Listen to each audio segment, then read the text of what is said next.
Please read the disclaimer. XRP holders BlackRock just shocked everybody or made people mad. XRP holders, good morning. We're going to talk about XRP and about the crypto market, of course, about the conflict in oil. And what did the Ripple former CTO just say about XRP? You're not going to want to miss it. Watch all the way to the end. All I ask from you is that you give me a beautiful smile to send out those good vibes. Smishity smash that like button and let's get into it. So XRP currently is sitting at $1.42. XRP up 0.3% on the day. Not a lot of action during the night. Bitcoin at 71,000. Interesting. It could see a potential crossover here on the 1348 EMA on the 4-hour chart. Ethereum did see that. So potentially we could see maybe the crypto market recovering a little bit this morning. The stock market is up pre-market, where we have also silver. It's up 3.3% and gold that is up about 2%, with oil stabilizing here at 87. So far off from the 100 we just had a day or two ago. Right now, oil is sitting stable at around 87. And so maybe this is giving confidence into the markets of potentially what could come here. Maybe a little bit of a cool off on all the doomsday and all that regarding the WW3, right? If we go to the crypto fear and greed index, we are back in double digits, so 14, after we were in extreme fear, or 8 for 1-digit fear here. And so with the market recovering after that drop there, where Bitcoin dropped to 67,000 and XRP dropped all the way to 136, the market is recovering a little bit. And so that's important to see a little bit. The market continues to be roller coastery, right? Whoa.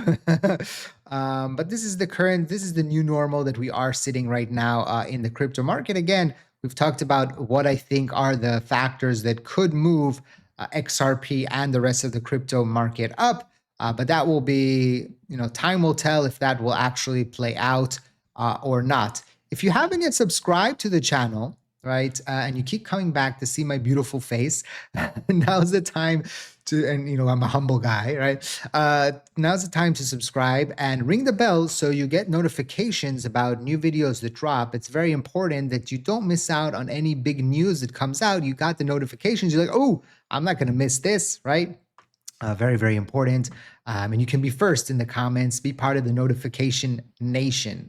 We'll see what happens here. Like I said, there are some that are moving. Wow, this guy's very, I've seen it up and down over the past few days. There's always going to be movers and shakers. There's always going to be opportunities in the markets. If you are interested, our partner BTCC will give the opportunity to trade the market. You can get now a 30% deposit bonus. It's only for money makers. Link is in the description down below. Please trade responsibly. I will get a commission if you do use my link with BTCC. There's always opportunities. There's always opportunities in the market if you're able to catch it. There's always ups and downs. But please trade responsibly. Okay, that's important to remember. But in a second, in a minute, in 10 minutes, in a day, things can change in the market. We've seen that happen before, like in the summer. We've seen it change, like in October. Things can move fast in the crypto market, and we can wake up and we're up 20%, we're up 30%. Just one headline can change everything. So you want to be ready for that. Okay. Now, this has had a lot of the crypto markets in panties in a bunch, right? BlackRock's head of digital assets, Robbie Machinik, I think that's how you pronounce his last name, said institutional investors are increasingly concentrating on Bitcoin and Ether, viewing most other tokens as short-lived and largely nonsense. Bum, bum, bum, right? So only Bitcoin and Ether, right? So of course, in the comment section, everybody's like, short-lived my beep, right? And of course, XRP holders and Solana, people like, how are we short-lived, right? Of course, this is making people angry. Now we have to zoom out for a second and understand that BlackRock only has an Ethereum or Ether and Bitcoin ETFs. So outside of that, they don't care about everything else, right? They only are making money on Bitcoin and Ethereum, right? And so for them right now, everything else is nonsense because they're telling their clients everything else is nonsense. Come invest in our ETFs, right? So that's basically what's happening. It's not that institutional investors are looking at only these two and saying, oh, those are the only ones that I am interested in. Of course, we're seeing how much business Ripple has been doing lately. So I call, I throw a flag right on the statement and say that this is his interest that people look at only these two because those are the only ETFs that they have. Is there a possibility that suddenly they wake up and they want a Solana and XRP ETF as well? Maybe, but right now they've told us that that's not on the table. And I don't think they would do this unless the crypto market is pumping and there's a lot of eyes on the market, and they can do it really fast because the SEC changed a lot of the regulations. So if they want to create an XRP ETF, they can do it very fast and jump on the choo-choo train if the market is pumping. So I'm not taking too much onto this statement. Okay, I know many others will throw fits about this, but when you got missiles dropping near you, right? This is not the most concerning statement of the day. This is interesting. A preliminary list of Iran's demands for potential ceasefire with the U.S. and Israel has been complied per Reuters, but Reuters, I don't know. I don't like Reuters. They have a lot of false information. But reparations and compensation for wartime losses. Iran obtains formal control over the strait. Security guarantees against future military action, no limitation on Iran ballistic missile program. Yeah, they're like saying, we're gonna make peace, but you're gonna give us everything we want. But we're losing the war, right? They keep putting out these videos that they're winning, right? And all these AI total destruction of this and that. Like they're living a little bit in a la la land. But this is the situation right now. And there were some statements talking about how they feel that, all these potential, this 5-day pause and these potential peace talks are all bananas because many times in the past they've sat down at the table and then they've got a surprise. So we'll see how this plays out. Of course, it's a tactical thing. And we'll see how this develops in the next coming days. If you look at the prices of oil and gold and silver and the stock markets and where everything is, it looks like lots of green here this morning. It looks like people are feeling confident on the situation. They're feeling confident that the U.S. will be able to open the strait and that oil will be able to come out of the Middle East. So we'll see. This is what the markets are telling us this morning. Sorry, I almost died there. Maybe by the time you see this video, things have changed, of course, as always. I just want to remind you that this video is for educational purposes, for entertainment purposes only, not financial advice. Always do your own due diligence before you decide to invest. I do not know day to day what the market is going to do, what Trump is going to say, how things are going to play out. Also, reminding you that I will never contact you on social media asking you to sign up to anything or to send me anything. Those are scammers, those are imposters. I will never DM you. I will never befriend you first on social media. Please be very careful out there, okay? There's a lot of scammers. I combat them, I get them taken down, and then new ones pop up like after rain. So just be very careful out there, okay? So this was an interesting statement here from David Schwartz. He says current status, he's having fun. And then someone says, idea, so banks aren't required to use hold XRP to use Ripple payments, I heard. Maybe a way to incentivize is to use it, is make the Ripple payments institution slightly cheaper for banks and institutions if they use XRP to facilitate their transactions.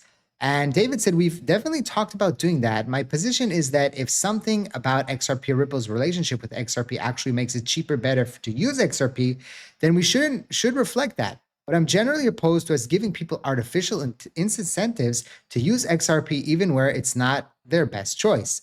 One of the things I've tried to always make sure Ripple wasn't doing was building up a growing business by paying people to do things that don't make sense, but that people will do for money. For example, if I was CEO of Uber over the past decade, my number one concern was that people were using Uber because we were losing money, and that as soon as we charged a fair price, we'd lose customers.